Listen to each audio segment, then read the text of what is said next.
Good morning, patrons. Today we'll be talking about how to do things when you're not feeling well.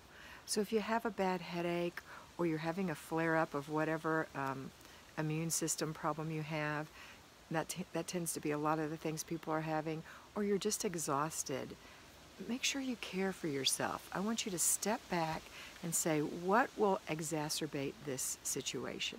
And don't do those things. Okay, so I'll give you an example. I had a sinus headache when I came up here on my beautiful vacation the first night, and a little bit in the morning, a little echo of it. And so I'm not wearing perfume today. I asked my husband not to wear cologne today. I'm trying to move a little slow.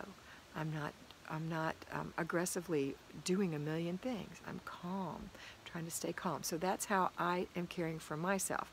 Now, what did I get done this morning? My morning routine. I made the bed, I made breakfast, I cleaned up the kitchen, but I did it at a calm pace. Now, granted, I'm on vacation and I don't have to work in the zone up here, and I'm not doing my basic weekly plan. I'm not doing a weekly home blessing hour today, but I still have to do my routines, and that's really what I want you to do if you're not feeling well. If you're feeling unwell, step back and just do routines. It'll make you feel so much better. Take some time for yourself. I realize that many of you have children or other responsibilities, and you need to take care of those, and you do have to take care of those, and that's just part of life. Just remember that this is only for a season, and this time will pass. So remember about self-discipline, and remember that self-discipline includes self-care. Okay? So today, if you're not feeling well, first of all, look around and enjoy the beauty around you. Everyone has beauty no matter where they are. And take some breaths. Take care of yourself. Take care of your family. Let them know.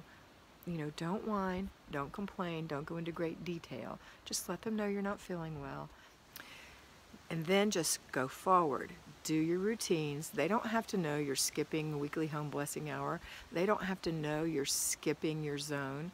They're usually not aware of that. You can still delegate, but if it's causing you too much consternation, too much frustration, then don't delegate. Remember to give yourself and your family the grace that you need during this time. And if you haven't felt well and you missed your weekly home blessing hour, for example, don't try to do that later. Just go forward with the other things you're doing that week. You can do the weekly home blessing hour next week. Okay, that's it for today. I hope this was helpful for you, and I hope that you get a chance to refresh yourself like my husband and I are doing on our beautiful vacation, and I'll see you again tomorrow. Always remember to be beautiful, because you are beautiful.